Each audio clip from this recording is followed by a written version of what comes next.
Assalamu alaikum dear students. Today we are going to start a new unit, and that is a continuity and differentiability. In class 11th you studied functions and limit. Now in this unit we are going to use these two concepts, that is functions and limit, to discuss continuity, and then we will use these three concepts, that is functions, limits and continuity, to discuss differentiability of a function. Now firstly we will discuss what is continuity and what are continuous functions. Now continuity of a function. Now if we consider a function, a real valued function defined by f of x equals to x, that is identity function. Its graph is like this, you know it clearly. Clearly its limit at any point of the domain, say x equals to a, x is any arbitrary point of domain, is given by limit x tends to a, f of x equals to a, that is by substituting x equals to a in the given function.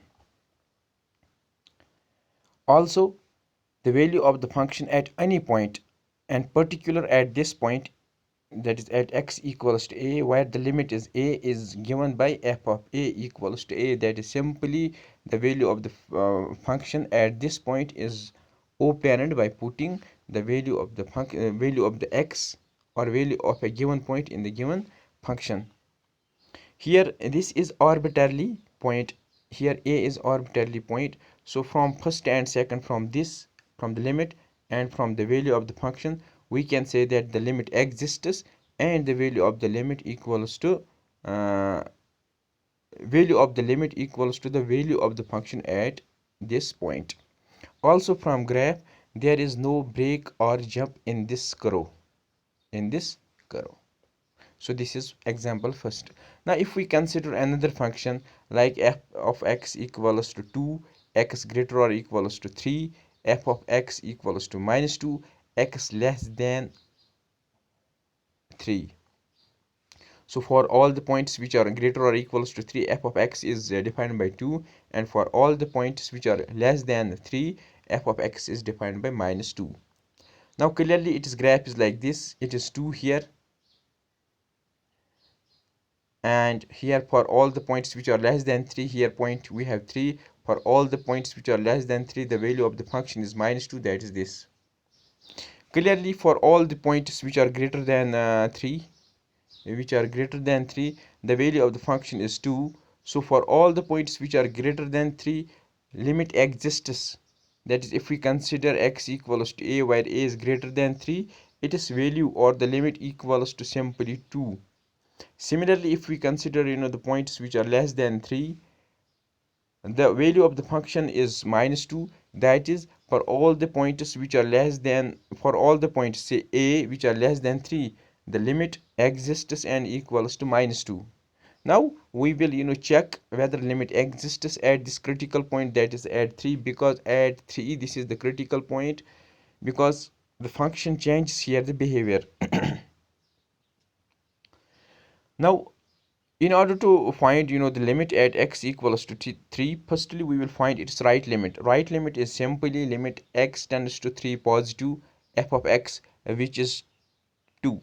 That is when we approach to 3 from this right side, its value is simply 2. Similarly, if we consider its left limit equals to limit x tends to minus 3, f of x simply equals to minus 2, because when we approach to 3 from negative side, that is from the side left side, its value is simply minus 2. So left limit is 2, right limit equals to minus 2. So from this we conclude that limit does not exist. Also the value of the function at 3, that is f of 3, is simply 3, because f of x equals to 2 for all x greater or equals to 3. So f of 3 is here 2. F of 3 is here to 2. Also from in the graph, here at point 3, there is break in the graph of this function, in the curve of this function, because limit does not exist at point 3. Now consider another example. If we consider a function defined by f of x equals to 2, x not equals to 1 and equals to 1 if x equals to 1. That is, the value of the function is 1 2 at all the points not equals to 1, while as its value is 1 at x equals to 1. So when we draw the graph of this, here this red curve denotes the graph of this function at x not equals to 1. Now if we consider at 1 its value is simply 1, so here it is the graph, now clearly at the limit at x equals to 1 is given by limit x tends to 1 positive f of x, which is again 2, because when we approach to 1 from right side its value is 2. Similarly, when we approach to 1 from left side its value is again 2. So this means that left limit equals to the right limit, that is limit x tends to 1 positive is 2, limit x tends to 1 negative is 2. That is, we can say that limit x tends to 1 is 2, because this is the definition of the existence of a limit. Also the value of the function is 1. So from this we conclude that the limit exists, but its value is not equals to the value of the function at this point, that is at x equals to 1, that is limit x tends to 1 f of x not equals to f of 1. So here limit exists, but the value of the limit not equals to the 1 means that there is the discontinuity, there is jump in the graph, there is jump or the break in the graph. From this we conclude in example first, that is in identity function, limit exists at each and every point and the value of the limit equals to the value of the function at the given point. Similarly, in example second, limit does not exist at x equals to 3 and there is break or the jump in the graph. In example first, limit exists and the value of the limit equals to the value of the function at the given point, so and there is no break or the jump at any point in the domain. And in example third, limit exists but its value not equals to the value of the function at given point and there is jump or the break in the graph. So simply we can say that there is no cut or the break in the graph of the function. We call this function as the continuous function. As in example first, there is no break or the jump in the curve of a given function which is represented by the given function. We call this as the continuous function, and these two functions, this function and this one, we have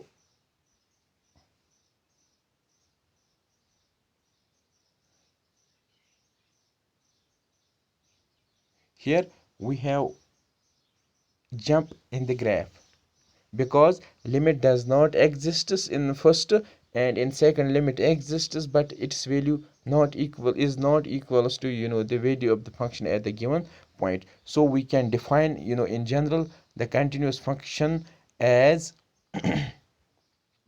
if we have a function and a is any point of its domain,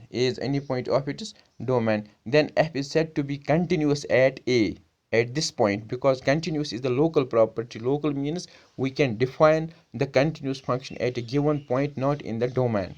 So we can say that f is the continuous at a if limit exists, that is limit x tends to a, f of x exists and equals to the value of the function at this point, that is at point a, that is limit x tends to a, f of x equals to f of a. If f is continuous at each and every point of its domain, then we say that f is continuous function over that domain. However, if at any point, say c, limit not equal, if either limit x does not exist or limit exists but its value is not equals to the value of the function at this point, that is at c, that is limit x tends to c, f of x, f of c not equals to the f of c, then we say that f is discontinuous at point c. and we call this point C as the discontinuity of f, or simply the point of discontinuity of f. So inshallah in tomorrow's video lecture we will discuss the further these continuous functions, how we can prove whether the given function is continuous at a or at any point or not. So thank you.